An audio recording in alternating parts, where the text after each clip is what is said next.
कार्यक्रम में हमारे साथ उपस्थित देश के controller and auditor general Shri G C. Murmu ji, deputy CAG Sushri Parveen Mehta ji, इस महत्वपूर्ण संस्था के माध्यम से देश की सेवा के लिए समर्पित आप सभी सदस्यगण, देवियों और सज्जनों, आप सभी को ऑडिट डे की हार्दिक शुभकामनाएं। एक संस्था के रूप में सीएजी न केवल देश के खातों का हिसाब किताब चेक करता है, बल्कि प्रोडक्टिविटी में,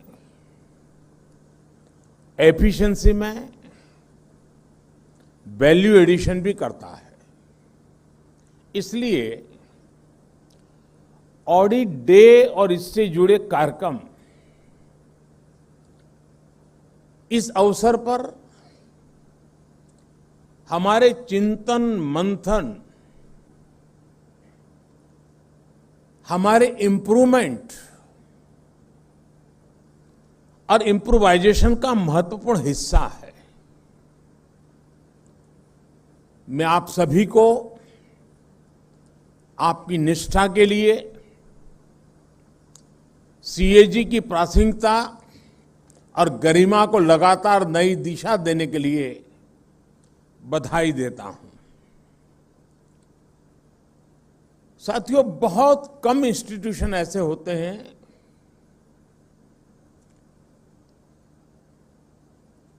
जो समय बीतते बीतते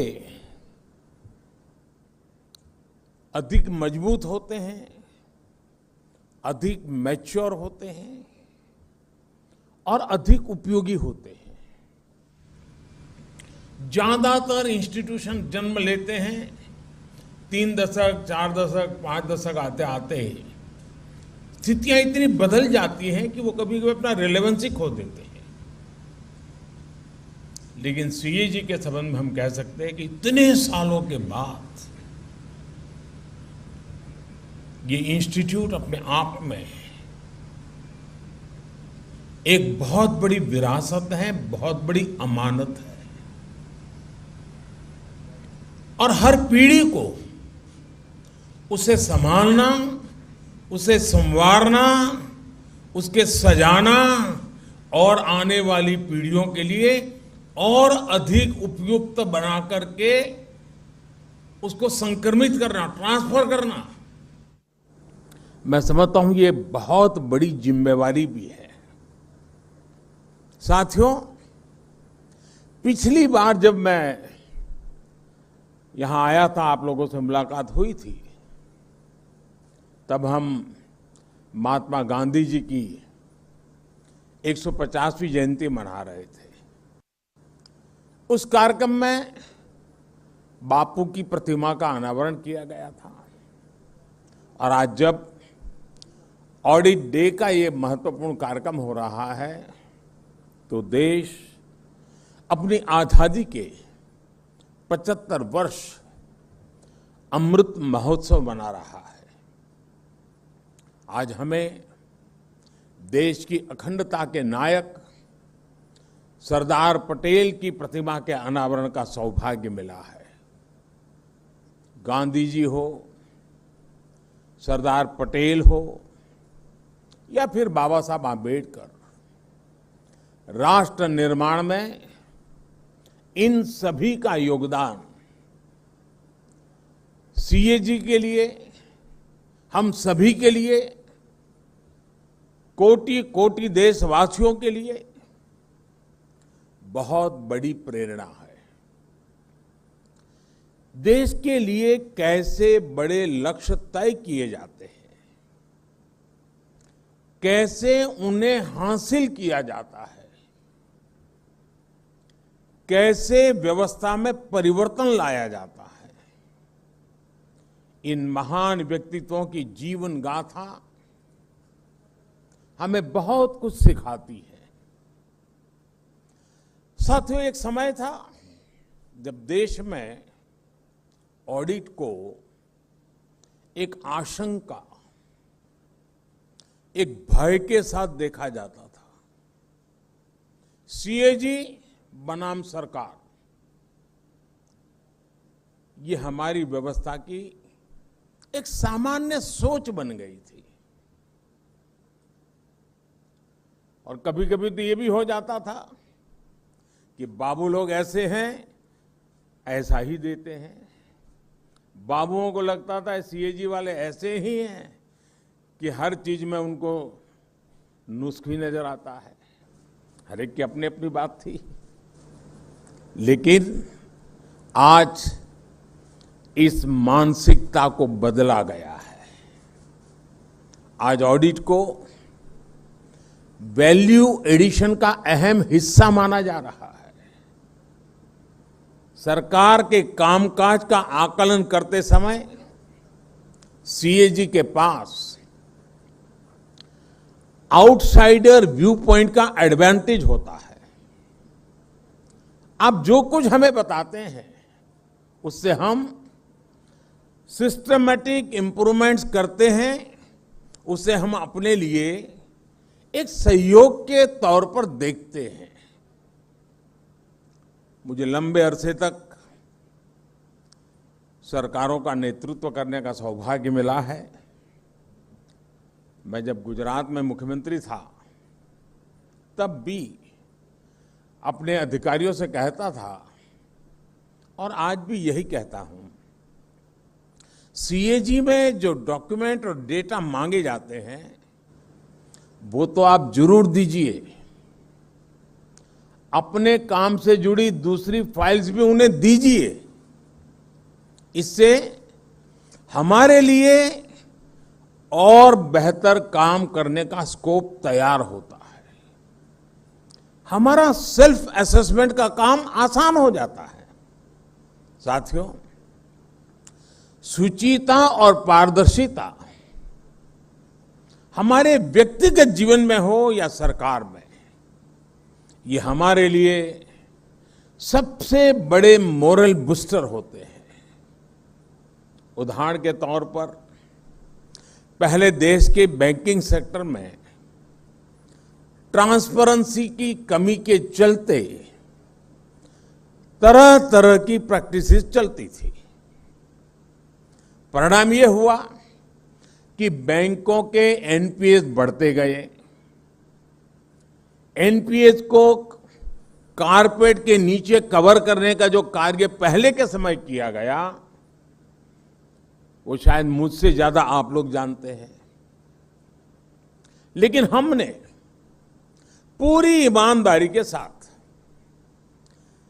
पिछली सरकारों का सच, जो भी स्थिति थी, देश के सामने खुल करके रख दी। हम समस्याओं को पहचानेंगे तभी तो समाधान तलाश कर पाएंगे। इसी तरह आपकी तरफ से फिस्कल डेफिसिट को लेकर, सरकारी खर्चों को लेकर लगातार आगाह किया जाता था।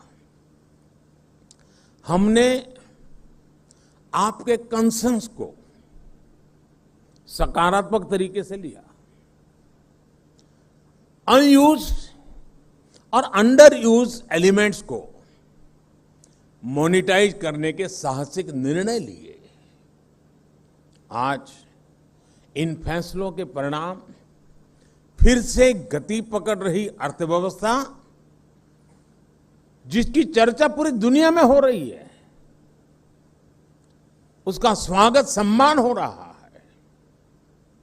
सीएजी में जब आप इनका व्यापक आकलन करेंगे तो मुझे लगता है कि इन फैसलों के कई ऐसे पहलू सामने आएंगे जो कभी कभी विशेषज्ञों से भी छूट जाते हैं। साथियों, आज हम ऐसी व्यवस्था बना रहे हैं जिसमें जो पुरानी सोच है, सरकार सर्वम, सरकार जानम, सरकार ज्ञानम, इस पुरानी सोच को हमने बदलने का तय कर लिया और उसका परिणाम सरकार का दखल भी कम हो रहा है और आपका काम भी आसान हो रहा है। Minimum government, maximum governance, contactless customs, automatic renewals, faceless assessments, service delivery के लिए ऑनलाइन एप्लीकेशंस, इन सारे रिफॉर्म्स ने सरकार के गैर जरूरी दखल को खत्म किया है। सिस्टम में जब ये ट्रांसपेरेंसी आती है तो नतीजे भी हमें साफ साफ दिखाई देने लगते हैं। आज भारत पूरी दुनिया में तीसरा सबसे बड़ा स्टार्टअप इकोसिस्टम बन चुका है। आज 50 से ज्यादा हमारे भारतीय यूनिकॉर्न खड़े हो चुके हैं। हमारे आईआईटीज आज चौथे सबसे बड़े यूनिकॉर्न प्रोड्यूसर बनकर उभरे हैं। मिनिमम गवर्नमेंट, मैक्सिमम गवर्नेंस के इस अभियान में आप सभी को, देश की हर संस्था को सहभागी बनना है, ओनरशिप लेनी है, ट्रैवलर के रूप में चलना ही चलना है। हमारी हर संवैधानिक संस्था के लिए ये अमृत काल का एक संकल्प 2047 में जब हिंदुस्तान शताब्दी मनाएगा तब देश को बहुत ऊंचाई पर ले जाने की ताकत के रूप में काम आएगा।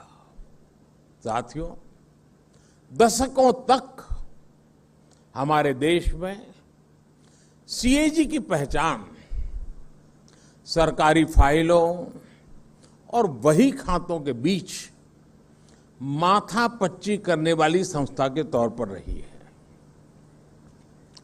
सीएजी से जुड़े लोगों की यही इमेज बन गई थी और इसका जिक्र मैंने 2019 में भी जब आपके बीच में आया था मैंने उल्लेख किया था। मुझे खुशी है कि आप तेजी के साथ परिवर्तन ला रहे हैं, प्रक्रियाओं को आधुनिक बना रहे हैं। आज आप एडवांस एनालिटिक टूल्स इस्तेमाल कर रहे हैं, जियो स्पेशियल डेटा और सैटेलाइट इमेजरी का इस्तेमाल कर रहे हैं। ये इनोवेशन हमारे संसाधनों भी उसमें भी होना चाहिए और हमारी कार्यशैली में भी होना चाहिए। मुझे बताया गया है कि आपने प्रिलिमिनरी फाइंडिंग्स को फील्ड ऑडिट से पहले ही डिपार्टमेंट के साथ शेयर करना शुरू किया है। ये एक हेल्दी प्रैक्टिस है।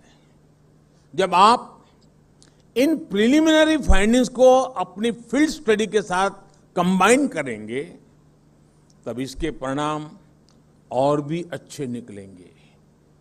इसी तरह मैंने आपको सुझाव दिया था कि आप ऑफिस से बाहर निकलकर ऑडिटीज और स्टेक होल्डर से मिले। आपने इस सुझाव को स्वीकार किया है। पिछले साल फरवरी में सीएजी के सीनियर ऑफिसर्स और मिनिस्ट्री के सेक्रेटरी ने एक सेमिनार भी किया था। मैं इन प्रयासों की सराहना करता हूं और उम्मीद करता हूं कि ये सिलसिला सेमिनार तक ही नहीं रुकेगा। ये सीएजी और विभागों के बीच पार्टनरशिप में प्रोग्रेस करने का माध्यम बनेगा। जब मैं सुनता हूं कि ग्राम पंचायत की महिला प्रधान को आपने इस प्रक्रिया में शामिल किया है, तो हम सब के लिए ये गर्व की बात है कि आज हमारी संस्थाएं इस तरह के ओपन एनवायरनमेंट में जमीन से जुड़कर काम कर रही है। ये इवोल्यूशन, ये अनुभव सीएजी को और उसके साथ साथ हमारी ऑडिटिंग मैकेनिज्म को एक नई ऊंचाई तक लेकर जाएंगे। जितनी स्ट्रांग और जितनी साइंटिफिक हमारी ऑडिटिंग होगी, उतनी ही हमारी व्यवस्थाएं ट्रांसपेरेंट और मजबूत होगी। साथियों, कोरोना के मुश्किल समय में भी सीएजी ने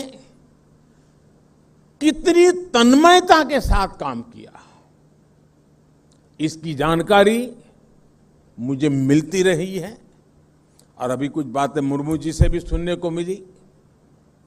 दुनिया के दूसरे बड़े देशों से होती हुई कोरोना की लहर हमारे यहां पहुंची थी। इतनी बड़ी आबादी की चुनौती हमारे सामने थी। सीमित संसाधनों का दबाव हमारे हेल्थ वर्कर्स पर था, लेकिन देश ने इलाज से लेकर बचाव तक हर फ्रंट पर युद्ध स्तर पर काम किया। बड़े बड़े देशों के पास अगर व्यापक संसाधन थे, तो हमारे पास अतुलनीय सामाजिक शक्ति थी। मुझे बताया गया है कि सीएजी ने भी अपने दायित्वों से आगे बढ़कर आम जनता को वैक्सीनेशन में भी मदद की। इसी स्पिरिट के साथ देश की हर संस्था, हर देशवासी अपने कर्तव्य के पालन में जुटा हुआ था। हमने ये नहीं देखा कि हमारा काम क्या है, हमने ये देखा कि हम क्या कर सकते हैं। इसलिए सदी की ये सबसे बड़ी महामारी जितनी चुनौतीपूर्ण थी, उतनी ही इसके खिलाफ देश की लड़ाई भी असाधारण रही है। आज हम दुनिया का सबसे बड़ा वैक्सीनेशन प्रोग्राम भी चला रहे हैं। कुछ सप्ताह पहले ही देश ने 100 करोड़ वैक्सीन डोज का पड़ाव पार किया है। मैं चाहूंगा कि अपने रूटीन कामकाज के साथ साथ सीएजी महामारी के खिलाफ देश की इस लड़ाई के दौरान जो अच्छी प्रैक्टिसेस डेवलप हुई है, उनका अध्ययन करें। देश ने इससे जो कुछ नया सीखा, नया अपनाया, जो सिस्टमैटिक लर्निंग हुई, वो भविष्य में ग्लोबल गुड प्रैक्टिसेस बनने में भी मदद करेगी। दुनिया को भावी महामारियों से लड़ने के लिए तैयार करेगी, मजबूती देगी। साथियों, पुराने समय में इंफॉर्मेशन स्टोरीज के लिए प्रसारित होती थी। कहानियों के जरिए ही इतिहास लिखा जाता था। लेकिन आज 21वीं सदी में डेटा ही इंफॉर्मेशन है और आने वाले समय में हमारी हिस्ट्री भी डेटा के जरिए देखी और समझी जाएगी। In future data will be dictating the history. और बात जब डेटा और उसके असेसमेंट की होती है तो मैं समझता हूं आपसे बढ़कर के कोई मास्टर नहीं है इसका। इसलिए आज आजादी के अमृत महोत्सव में देश जो प्रयास कर रहा है, जिन लक्ष्यों को लेकर आगे बढ़ रहा है, भविष्य में जब देश के इन प्रयासों का, इस कालखंड का आकलन किया जाएगा तो आपका काम, आपके दस्तावेज उसका एक प्रामाणिक आधार बनेंगे।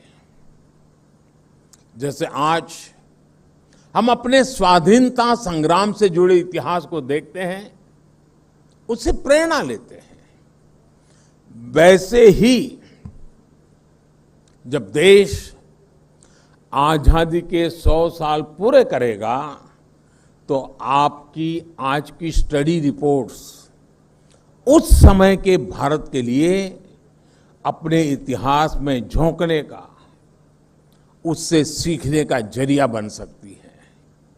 साथियों, आज देश ऐसे कितने ही काम कर रहा है जो अपने आप में अप्रत्याशित भी हैं और अभूतपूर्व भी है। दुनिया के सबसे बड़े वैक्सीनेशन अभियान का जिक्र अभी जब मैं आपसे एक उदाहरण के तौर पर कर रहा था, इसी तरह आप अनेकानेक संकल्पों में लगे हुए देशवासियों के कितने ही प्रयासों को देख सकते हैं। कुछ साल पहले तक हम सरकारी खातों में लाखों करोड़ का हिसाब किताब तो करते थे, लेकिन सच्चाई ये भी थी कि देश के करोड़ों नागरिकों के पास अपना बैंक अकाउंट तक नहीं था। कितने ही परिवार ऐसे थे जिनके पास रहने के लिए अपना घर नहीं था, सर के ऊपर पक्की छत नहीं थी, पीने के पानी की सुविधा हो, बिजली का कनेक्शन हो, घर में शौचालय हो, गरीब से गरीब को इलाज की सुविधा हो। हमारे ही देश में करोड़ों लोगों के लिए ये बुनियादी जरूरतें लग्जरी हुआ करती थी, लेकिन आज ये परिस्थिति बदली है और तेजी से बदल भी रही है। देश अगर इस मुकाम तक पहुंचा है तो इसके पीछे कितने ही देशवासियों की दिन रात की मेहनत है, उनका कितना परिश्रम इसके पीछे लगा है। हमारे हेल्थ सेक्टर के लोग हो, बैंकिंग सेक्टर के लोग हो, सरकारी विभागों और प्रशासन के लोग हो, या फिर हमारा प्राइवेट सेक्टर हो, इन सब ने एक अभूतपूर्व सामंजस्य के साथ असाधारण स्तर पर काम किया है। तब जाकर गरीब की चौखट तक उसके अधिकारों की डिलीवरी संभव हुई है। तब जाकर देश के विकास को ये गति हासिल हुई है। साथियों, समाज में इन फैसलों का असर इतना व्यापक होता है कि उन्हें हम तभी समझ पाते हैं जब इस दिशा में फोकस स्टडीज की जाए। सीएजी को भी देश के इन प्रयासों का, इन परिणामों का आकलन करना चाहिए। ये लेखा जोखा देश के सामूहिक प्रयासों का प्रकटीकरण होगा, देश के सामर्थ्य और उसके आत्मविश्वास का एक जीता जागता डॉक्यूमेंट होगा। साथ ही इससे आने वाली सरकारों के लिए कामकाज के और बेहतर तरीके तलाशने के में भी ये आपके दस्तावेज काम आएंगे। मुझे पूरा भरोसा है कि देश के लिए आपका योगदान अनवरत जारी रहेगा, देश के विकास को नई गति देता रहेगा इसी विश्वास के साथ आप सभी का बहुत बहुत धन्यवाद और आप सबको अनेक अनेक शुभकामनाएं।